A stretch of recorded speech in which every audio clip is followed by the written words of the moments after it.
Shalom, Om Swastiastu, Namo Buddhaya, dan salam kebajikan untuk kita semua.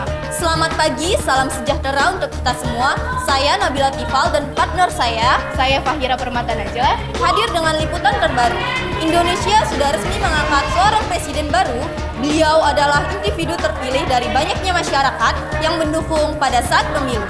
Terkait dengan pemilu, di SMA Negeri 12 Kota Depok juga sedang dilaksanakan pemilihan pemimpin baru OSIS periode 2024-2025. Hari ini adalah momen yang dinantikan oleh seluruh siswa-siswi SMA Negeri 12 Kota Depok dalam menentukan calon pemimpin mereka di OSIS. Ada 3 kandidat, yaitu Hasyifa Aulia bersama wakil Naila Sidra, dan kandidat kedua Joshua Aprialo bersama wakil Balkis Sumaira.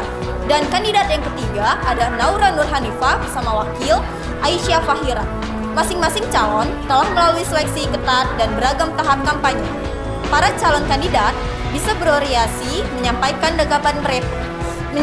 tanggapan mereka, visi misi, hingga sesi tanya jawab. Penasaran bagaimana prosesnya? Mari kita lihat.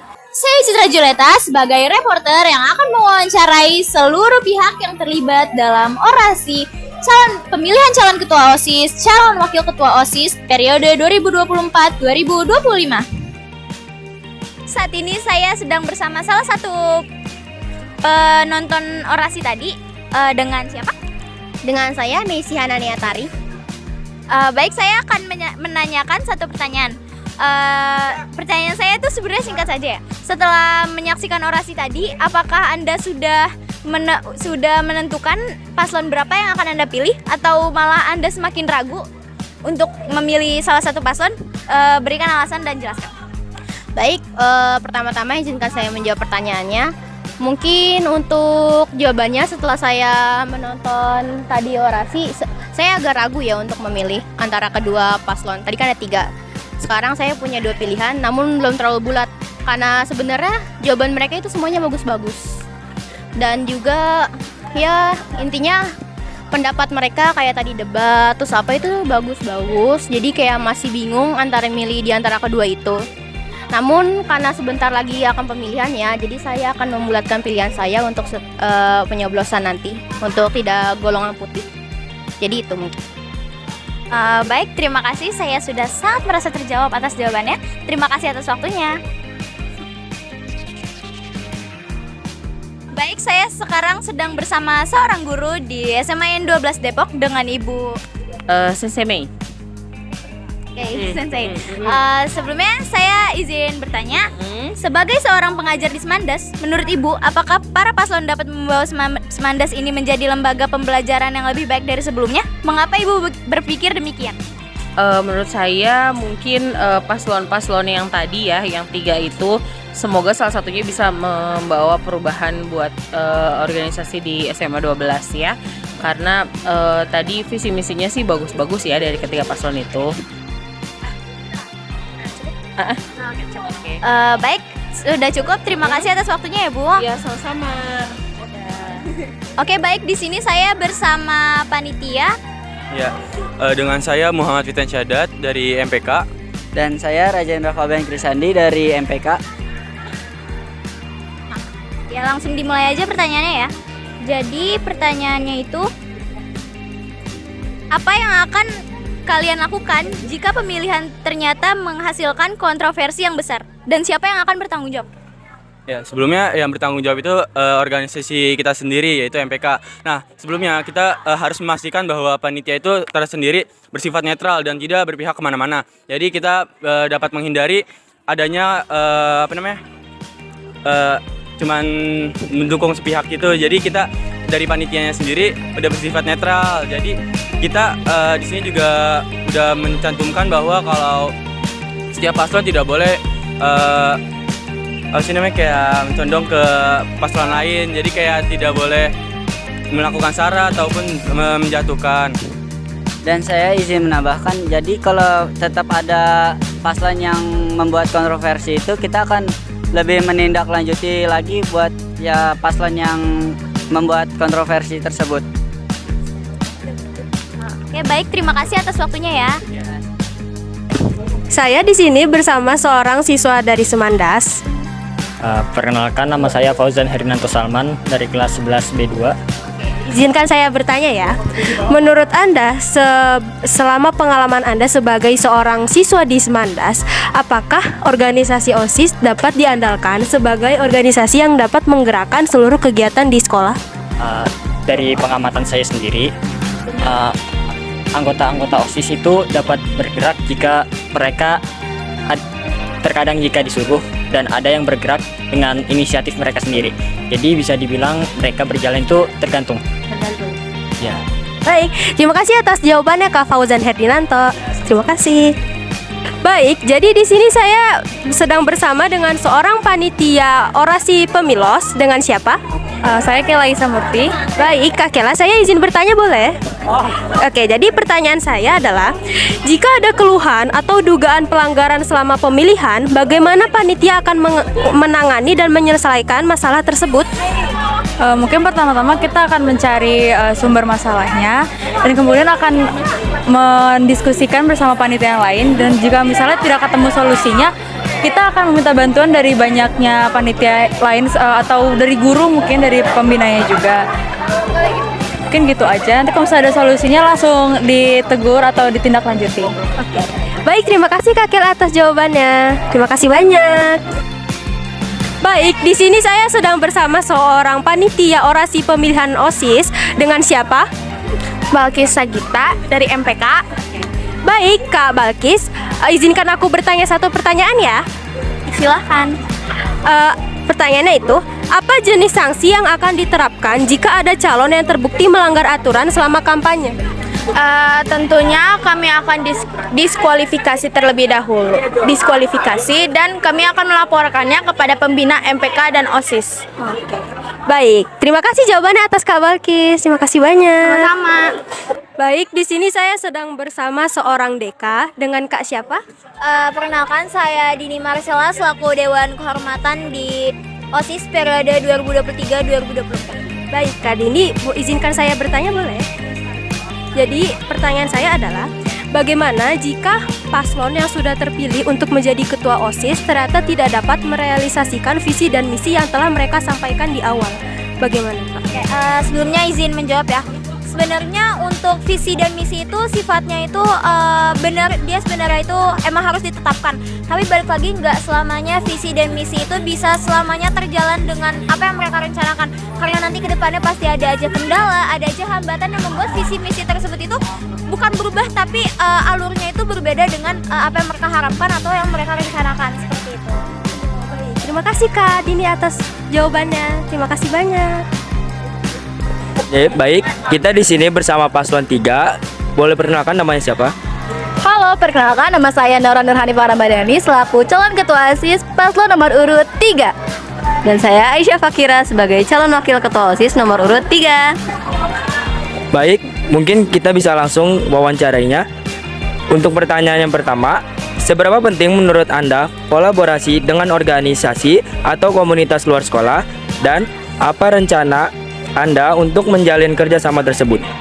Menurut saya, hal itu adalah hal yang penting karena jika kita dapat berkolaborasi dengan komunitas luar sekolah, maka kita bisa mengenalkan OSIS kepada pihak eksternal dengan baik dan juga membawa nama baik OSIS serta sekolah. Dan langkah-langkah yang bisa kita lakukan jika komunitas eksternal tersebut perlu kita kolaborasikan dengan kita akan membuat yang namanya surat kerjasama yang di situ berisikan poin-poin apa saja sih yang ingin kita kolaborasikan dan apa benefit yang bisa kita dapatkan dari kerjasama tersebut. Baik, kita langsung aja untuk pertanyaan kedua. Apa pandangan kalian tentang peran OSIS dalam mengatasi masalah sosial yang ada di sekolah atau masyarakat sekitar? Menurut saya, peran OSIS dalam mengatasi permasalahan sosial terutama di sekolah itu cukup penting karena OSIS ini merupakan sebuah penghubung antara siswa dengan sekolah. Semisalnya ada siswa-siswi yang malas mengikuti ekstrakurikuler, maka sudah menjadi peran OSIS untuk dapat mendorong partisipasi siswa-siswi dalam kegiatan ekstrakurikuler tersebut. Dengan cara kita ini memiliki yang namanya program kerja Semandastar, yang itu bisa menjadi motivasi bagi siswa-siswi apabila mereka bersungguh-sungguh mengikuti ekstrakurikuler, maka mereka bisa menjadi juara dan dapat menunjukkan dirinya lebih baik, tampil juara di Instagram Story OSIS SMA Negeri 12 Kota Depok. Baik, langsung pertanyaan ketiga. Apakah Anda mampu merealisasikan visi dan misi yang telah Anda jabarkan kepada seluruh warga Semandas? Dan apakah Anda mampu menjadi seorang pemimpin yang bisa diandalkan baik dalam perkataan maupun perbuatan? Pastinya kami mampu menjalankan visi misi tersebut, terutama karena visi misi tersebut adalah kita berdua yang buat, dan tentunya kita yang harus menjalankan, kita yang paling tahu tentang visi misi tersebut. Kita sejak awal kita sudah berkomitmen untuk melaksanakan visi misi tersebut. Kita menjalankan visi misi tersebut dengan membuat proker-proker yang yang mampu merealisasikan visi-misi kami tersebut. Karena program kerja ini juga berkaitan dengan perwujudan dari visi dan misi paslon 3 ini. Baik, sekian, terima kasih ya untuk paslon 3. Baik, saya di sini bersama paslon 02. Nama saya Joshua Prosaragi dari kelas 11 C1. Oke, saya izin bertanya, bagaimana Anda akan merespons jika ada kelompok siswa yang merasa tidak terwakili oleh OSIS? Apa tindakan nyata yang akan Anda lakukan? Pertama itu kita punya MPK. Organisasi MPK ini itu merangkul semua kelas, yang dimana setiap kelas ini aspirasinya akan diaplikasikan dan diamanatkan oleh OSIS. Dan OSIS juga bisa mengajak MPK ini. MPK buat setiap kelasnya bisa menyampaikan aspirasinya ke OSIS, kayak gitu. Baik, terima kasih. Pertanyaan selanjutnya, berikan satu contoh situasi krisis yang mungkin terjadi di sekolah dan jelaskan mengapa Anda akan bagaimana Anda akan memimpin OSIS untuk menghadapinya. Salah satu contoh situasi krisis adalah di mana ketika ada event, ada di program kerja, itu ada kerusuhan. Dan kita sebagai OSIS ini bisa mengantisipasinya dengan berbagai hal, seperti pengawasan ketat dari panitia, dari wasit, dari technical meeting yang harus diperketat, dan adanya pengawasan dari guru setempat, begitu. Selanjutnya pertanyaan terakhir, kegiatan apa yang akan Anda prioritaskan dan mengapa? Bagaimana Anda akan melibatkan semua siswa dalam kegiatan tersebut? Pertama, yang paling penting adalah kegiatan belajar mengajar di sekolah ini, karena kewajiban siswa itu yang pertama adalah belajar, yang dimana siswa harus belajar dan tidak boleh meninggalkan pelajaran itu sendiri. Dan OSIS di sini seharusnya bisa merangkul siswa dengan program kerjanya agar setiap siswanya itu punya semangat lebih untuk belajar di kemudian hari, gitu. Baik, terima kasih atas jawaban-jawabannya dan terima kasih atas waktunya ya, Kak. Terima kasih. Oke, saya di sini sekarang bersama paslon 1, Naila Sidra sebagai calon wakil ketua OSIS. dan aku Aisyah Faulia selaku calon ketua OSIS. Oke, kita langsung mulai saja ya wawancaranya. Untuk pertanyaan yang pertama, apakah Anda siap untuk mengevaluasi dan membubarkan program OSIS jika tidak efektif? Jika iya, bagaimana prosesnya? Oke, aku izin jawab ya. Jadi aku siap kalau misalkan ada program kerja yang emang gak efektif untuk dibubarkan, karena itu akan menghambat juga kinerja kita sebagai OSIS. Untuk menyikapinya ya aku bubarin gitu. Baik, terima kasih. Pertanyaan selanjutnya, bagaimana Anda menyikapi para siswa yang melanggar aturan? Bagaimana jika Anda sendiri yang melanggar aturan tersebut? Apakah Anda bersedia mendapat hukuman yang setimpal atau malah yang lebih berat? Oke, aku jawab pertanyaan yang pertamanya dulu ya. Jadi itu nanti kita bakal tegur kayak bertahap aja gitu. Jadi kayak awalnya kita tegur anaknya, kalau misalkan emang dia masih mengulang-ulang lagi, nanti kita catat namanya, terus nanti kita tindak lanjuti ke pembina sekolah. Terus kalau misalkan aku sendiri yang melanggar, aku bakal nerima apapun itu resikonya, karena aku sendiri kan melanggar, jadi kayak sama aja harus tetap dapat konsekuensinya. Baik, terima kasih. Selanjutnya pertanyaan yang terakhir, apa yang Anda lakukan jika terjadi ketidakpuasan terhadap kepemimpinan Anda? Sebelumnya saya izin jawab. Untuk saya sendiri menyikapinya adalah dengan mengevaluasi diri saya, yaitu membuka forum terbuka, di mana saya akan memberikan kesempatan bagi para anggota untuk memberikan saran maupun kritik kepada kepemimpinan saya, dan saya akan mengevaluasi dari kritik dan saran dari anggota tersebut. Terima kasih. Baik, terima kasih atas jawabannya dan terima kasih atas waktunya. Terima kasih ya. Tadi kita sudah melihat para kandidat yang telah menunjukkan semangat yang tinggi dalam menyampaikan program kerja yang akan mereka jalankan jika terpilih. Dengan beragam ide inovatif, masing-masing kandidat berharap dapat membawa perubahan positif dan kemajuan untuk SMA Negeri 12. Proses orientasi sendiri berjalan dengan lancar dan tertib. Antusiasme terlihat dari tingginya partisipasi siswa yang ingin berkontribusi dalam memilih pemimpin baru OSIS.